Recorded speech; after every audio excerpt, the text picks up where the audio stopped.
Allez,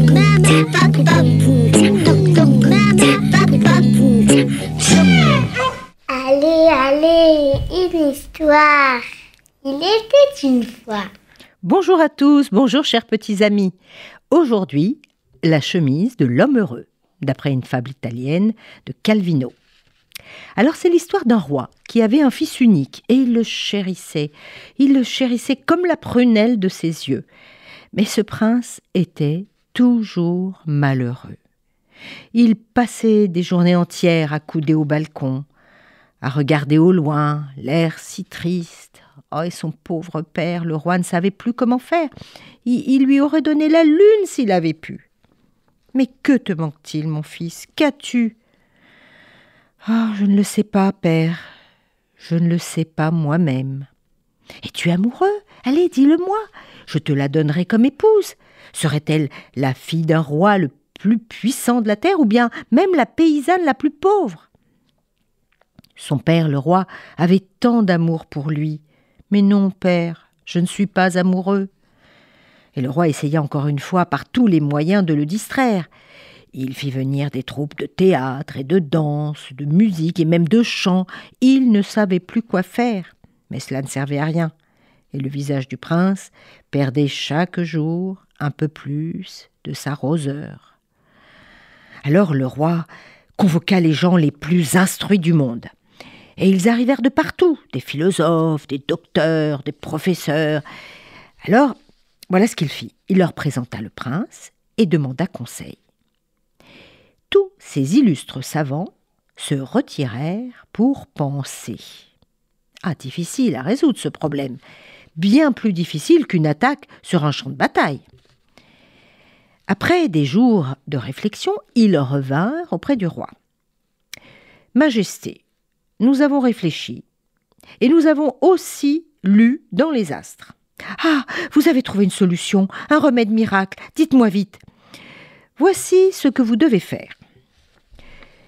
Faites venir un homme qui est heureux, mais heureux en tout et pour tout. Et alors, après, vous échangerez la chemise de votre fils contre la sienne. » Alors, le jour même, le roi envoya des ambassadeurs à travers le monde. Si c'est une chemise, alors on va y arriver. Et ils partirent tous pour rechercher l'homme heureux. Ils trouvèrent un homme pieux. Il fut amené. Cet homme-là gouvernait une petite province. « Es-tu heureux ?» lui demanda le roi. « Oh oui, majesté. Bien, bien. Et aimerais-tu devenir l'administrateur d'une grande province ?»« Ah oui, bien sûr, majesté, » répondit tout heureux cet homme, les yeux pétillants à l'idée de devenir une personne connue et reconnue. « Ah, eh bien, va-t'en, je t'en prie. Moi, je cherche un homme heureux, et heureux de ce qu'il est, pas quelqu'un qui voudrait être différent de ce qu'il est. » Alors les enfants retenaient bien la leçon, heureux de ce qu'il est. On se remit à chercher un autre homme. Et d'après ses serviteurs, il y avait un autre roi, son voisin, qui était lui alors vraiment heureux et content. Il avait une belle épouse, brave, un tas d'enfants, et puis il avait vaincu tous ses ennemis à la guerre, et son pays était en paix. Il était heureux, et même il créait le bonheur autour de lui. Alors aussitôt rempli d'espoir, le roi envoya les ambassadeurs pour lui demander sa chemise. Le roi voisin, très aimable, reçut les ambassadeurs. « C'est exact, il ne me manque rien. Dommage tout de même qu'avec tant de bien, on doive mourir et tout abandonner.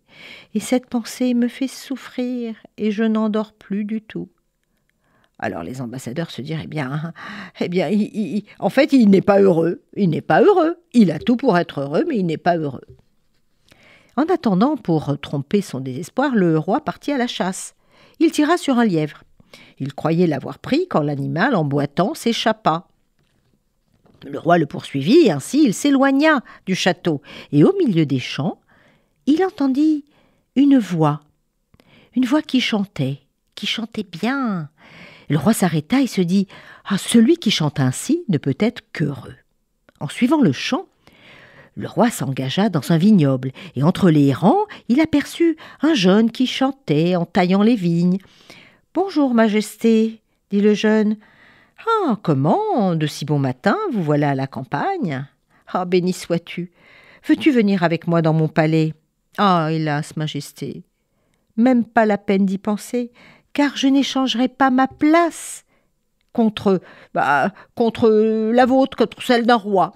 Non, je ne changerai pas. » « Mais pourquoi toi, un si beau garçon ? Non, non, non, vous dis, je suis heureux ainsi, et cela me suffit. » « Ah, enfin un homme heureux, soupira le roi. »« Jeune homme, écoute, rends-moi service, s'il te plaît. »« Ah, si je peux, ce sera de bon cœur, Majesté. »« Attends un instant. » Et le roi, qui ne se sentait plus de bonheur, courut chercher ses gens. Fou de joie, le roi criait « Venez, venez, venez, mon fils est sauvé, j'ai trouvé l'homme heureux, venez vite !» Et il les conduisit auprès du jeune homme. « Jeune homme, je te donnerai tout ce que tu veux, mais s'il te plaît, donne-moi... »« Mais quoi donc, Majesté ? Donne-moi ta chemise. Mon fils va mourir de chagrin et tu es le seul à pouvoir le sauver. Viens ici, je vais te le montrer. » Et il s'approcha et le roi le saisit et il voulut déboutonner sa veste. Et sous sa veste, soudain, il s'arrêta. L'homme heureux ne portait pas de chemise. Voilà une bien jolie fable. Alors, chers petits amis, le bonheur ne peut pas être artificiel. On ne peut pas l'acheter ni le prendre à un autre. On doit se le construire pour qu'il s'attache à nous, à notre cœur, pour qu'il fasse peau avec nous. Comme ce jeune homme. C'est pas la chemise qui compte, c'est le cœur. Cependant, on peut donner de son temps, un peu de soi, ou encore un cadeau, pour rendre heureux. Bonne fête à tous. Au revoir.